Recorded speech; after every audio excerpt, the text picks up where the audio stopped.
Hi, my name is Jamin Goecker. I'm a realtor in South Central Alaska, and my mission is to help people to build an intentional and significant legacy for themselves and their families by coaching them in real estate. And today I'm going to be answering a question I get pretty frequently, which is, should I be looking at building a property or should I just buy something that's already existent? So I'm going to get into the pros and cons of either one of those today to help you decide which decision is going to work best for you, because obviously there's no cookie cutter answer where just all the time 100%. This is the option you have to go with. Before we get started though, do make sure you give this video a like. If you haven't done so already, do subscribe. And without further ado, let's go ahead and jump into today's video. Okay, first off, let's go and talk about just pros and cons. So looking at new construction, let's go and talk about the pros there. Number one, you get to customize it. Number two, you get to decide all kind of the decisions along the way. So it's going to look pretty close to exactly whatever it is that you had in mind, if not the exact thing that you had in mind. And the third one is that, you can decide where on the property to build it. You get the experience of actually kind of seeing it come up from the ground up. So those are all really positive things. Now, let's look at some of the cons for new construction. Number one, if you are not good at decision making as an individual or as a couple, if you're building it with a husband or a wife, the new construction scene is going to be nightmarish for you, just because it's going to be a lot of decisions. And if your decision making capabilities as a couple isn't very good, it's going to be very difficult to get through the process, because a lot more decisions to be made in new construction. Number two, you are also going to have the opportunity to customize it as much as you want to. The problem is some people go overboard and they customize it so much to the point where only they can actually like the house that they created. So it makes it very unsellable later if you over customize everything. And that's a danger you can run into if you're doing a lot of stuff with a new construction home. Third, landscaping. It's pretty much non-existent if you're looking at a new construction property. And that's to be expected. You know, we're buying the house, not the landscaping. But for some people, it's kind of disappointing when they go in, they buy a house, and let's say it's during the winter time, it all melts, and then they're left on just this gravel lot. And they have to seed it and actually start growing the yard, and all the mud and dirt that gets tracked in can be kind of deterrent and a turnoff for some people. So just be aware that you're going to have to do some landscaping if you buy new construction. Fourth, you also have to keep in mind, most of the builders here in the area will give you a bid that includes up to about 100 feet for the well. Most of the wells in this area, if you're looking at the Matsu, it's not always, but a lot of the wells we see are about 200 feet deep. So it might be a little bit more expensive than what you're planning on. Kind of going back on that note, you're going to see a lot of kind of caveats written into contracts these days with new construction builders. It just says, hey, all this is contingent on the price of material. And that is expected to be going up in the near future. It's always been a little expensive with shipping materials up here, so we know that.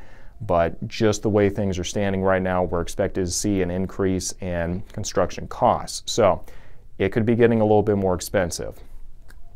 Other than that, you are going to be buying at the very top of the market value, okay? So you're not going to come in here and get a great deal if you're looking at getting into new construction. You are getting into a new construction because you really buy into the vision for the house that you're wanting to create, you like the area, and you like the experience of actually building the property from the ground up and being a part of every decision along the way. That's why you do a new construction, not to get a good deal. Another thing that I would add about the new construction, you have got to make sure that the builder you're talking to has a really good reputation in the local area, and that you kind of have a sample or a feel for what the quality of their work is.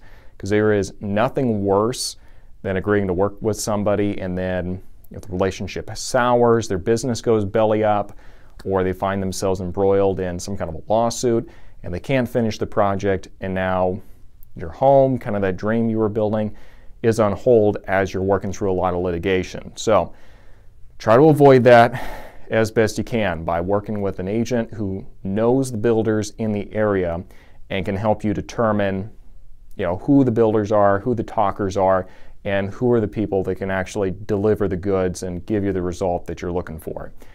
That's why you work with an agent in this instance. There's no necessarily negotiations back and forth, because the chances of a builder coming down on their price, pretty much next to nothing. And the reason for that is if they go build 10 homes that are exactly the same size and the same configuration, they come down even $5,000 on one asking price, that's not $5,000, that's $50,000, because they're going to have to come down that same amount on all the other properties that they sell in the future. So your chances of coming down pretty low. Sometimes you can get them to throw in washers and dryers and stuff like that instead, but I wouldn't count on it, just because the builder's margin of error is pretty small to start with, okay? And their willingness to throw in stuff like that near the end after spending months of hard labor on this place, not particularly good. Let's take a bit of a break real quick. Do you have any topics you would like to see covered in upcoming videos? Well, do make sure you post those in the comment section down below. We are always looking for new topics that we would like to cover, so do make sure you include that in the comment section down below. We'll take a look and see if it's a topic we can cover in an upcoming video. Now, without further ado, let's finish today's topic.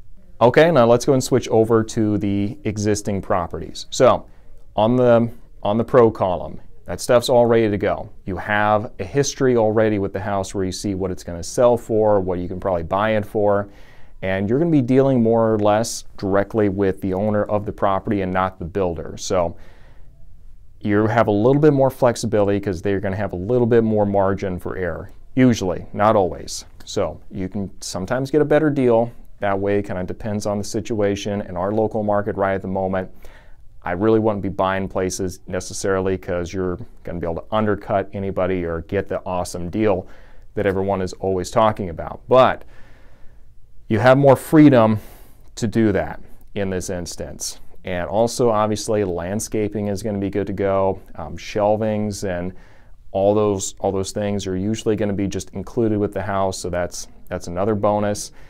Additionally, you don't necessarily have to worry about things with installing the well. All the systems have already been proven. You have a track record on all that stuff, and you don't have to worry about it later. On the con side with residential, you don't get really the decision to decide if the living room is going to be facing this way. You don't get to decide where this window is going to be facing, and you don't get to decide, hey, we want a walkout basement or don't we? You don't get to make those decisions. You can, I guess, technically. It's just going to take a lot of work by the time it's all already completed. So those are going to be your pros and your cons for residential versus new construction homes. The decision is completely up to you on what's going to work best for you. It's a great option for some people, either one, and it's an awful direction for some people going either way. So make sure you talk with a good real estate agent that's going to be able to kind of walk you through the process and show you exactly what you can expect, and then you can make the decision from there on which is going to be best for you. One more thing I would add, do not expect a builder to be able to complete a home in just a couple of months or something crazy like that, okay? Let's plan like minimum 6 months to a year to get a house sold, to get a house built, okay? And that's best case scenario. Depends on the size of the house, but these guys are slamming busy, and let's have some realistic expectations going into it, okay? Thank you for watching. I sure hope this has been useful for you. If it has, make sure you smash that thumbs up button. If you're ready to start looking for homes in Alaska, please, by all means, make sure you follow a link down below to my website that's going to take you to our buyer consultation guide. Make sure that when you register to my website, you do put in the comment section that you would like to have the buyer consultation guide emailed over to you. Do make sure you check out my podcast, Alaskan Journey, where I do interview Alaskans who are up here and their authentic stories about living here on the last frontier.